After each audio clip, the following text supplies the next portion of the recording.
people with weaves, when I see people with the silicone and the BBLs, I see inner turmoil. Of course. I see a lot of struggle where you are so displeased with yourself that you put yourself through the surgery. Of course. There's nothing to be joked about. I think we joke about it too much and we criticize it too much from a comedy standpoint. And we don't see the psychological impact or the psychological turmoil, spiritual turmoil a person's experiencing to do these things to themselves. I would say, as I've often said, that people who are not at peace with themselves will often try to reinvent themselves from the outside in. You can't reinvent yourself from the outside in. You have to reinvent yourself from the inside out.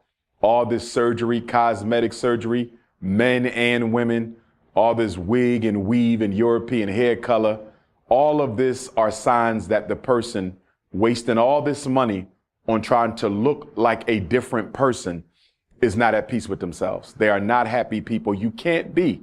Happy people are not overly preoccupied with how they appear to others. That is a mental illness, to be that preoccupied with your physical appearance that everything else in your life takes a back seat. And my biggest concern for my sisters, and I love all of them, you know, whether they are artificial or real. Let me clarify that. I love them if they are getting surgery, not if they're changing their gender. I got an issue with the whole childhood transgender movement, but just sisters who are getting surgery to look more womanly.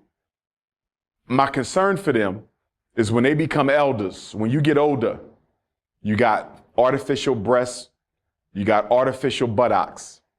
What is going to happen when you're 70 years old?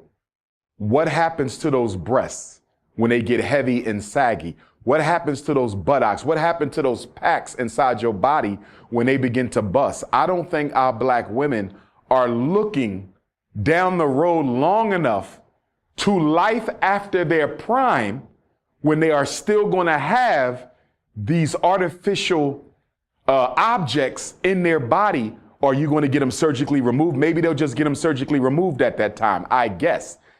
Is there any research that discusses how toxic fake breasts are after a certain amount of time? Is there any research that addresses how toxic the butt injections or the butt implants are after a certain amount of time? Do black women even know whether these things are cancerous after a certain amount of time, as we now know the fake hair to be? I'm just concerned for the long-term health of black women. And for those black women who are carrying a child, how does that affect your ability to carry your child if you got a tummy tuck, if you got liposuction, if you got a part of your stomach taken out so you can only eat so much food so you don't get overweight again? What about the baby? If you got breast injections, can you still breastfeed? If you got breast implants, can you still breastfeed? I just think a lot of this artificial making over that black women are engaging in, it's going to stop a lot of them from being effective mothers. And to be honest with you, as a mother with an artificial body to a biological daughter, what is the message you are sending your daughter at 12 and 13 when she see mom comes home with new fake breasts, fake buttocks? Are you not teaching your daughter that what she has on her body sexually is more important than anything else she has? And to me, that's the message that black girls are getting. How I look is far more important than who I am, what I think, and what I have to offer the world. I think it's a very dangerous message that's going out to men about black women. Well, what about the psychological?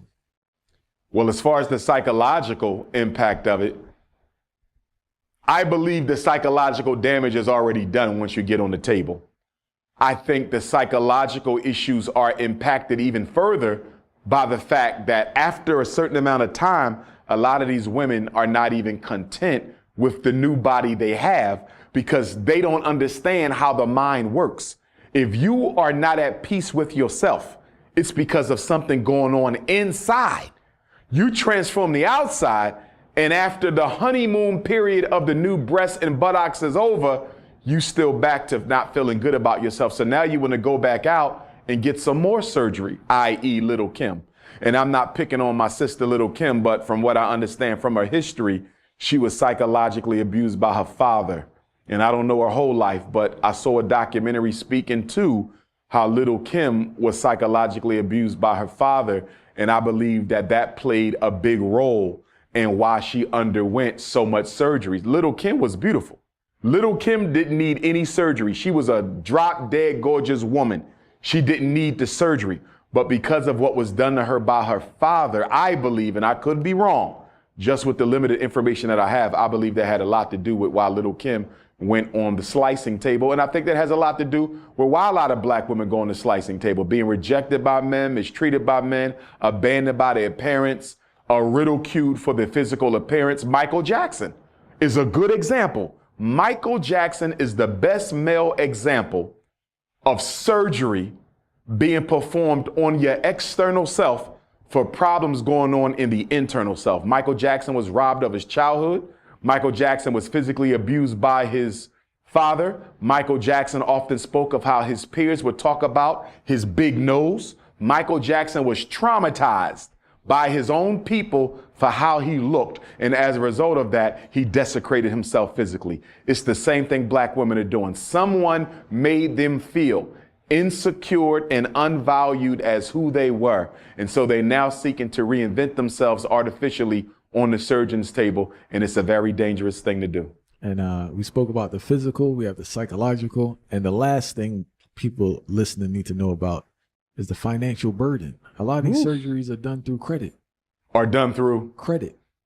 I wasn't aware that so many surgeries are done through credit, but I tell you something I experienced recently. I was in the airport in the Dominican Republic coming back from Guadeloupe, and I didn't get a chance to venture out into the community. It was only the airport, but I had like a 4-hour layover, and every woman who passed me was voluptuous. It took me a minute to catch on, but I'm like, every woman is super. I mean, the best bodies you ever see in your life. And then it just hit me. And I text one of my female associates and I said, where do most surgery get done? And she mentioned the Dominican Republic as one of the top destinations for the surgery, because it didn't hit me at first.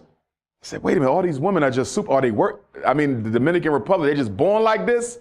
Then I said, wait a minute, this might be a surgery place. And that's when I found out that it was, but a lot of them will sacrifice. They sacrifice, they put up, they save their money.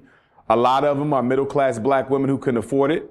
As you said, some of them are sisters who struggle financially and they do it through credit, or they do it through whatever they got to do to get that money up, and it's just a shame. It's just a shame that we as black people have become so spiritually famished that we now feel that we have to desecrate our bodies in order to feel better about ourselves. You see it with the childhood transgender movement, these young children.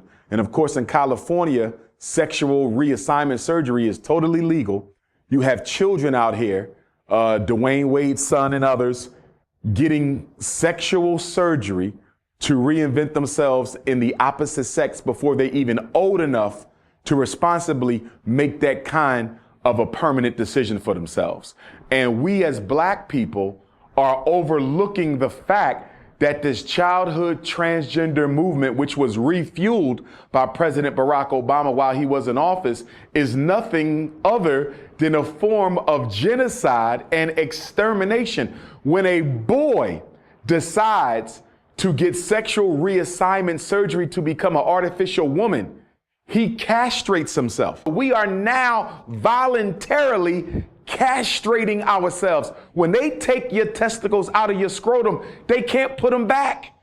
They're never having children ever. When the girl undergoes sexual reassignment surgery to become an artificial man, they remove her ovaries.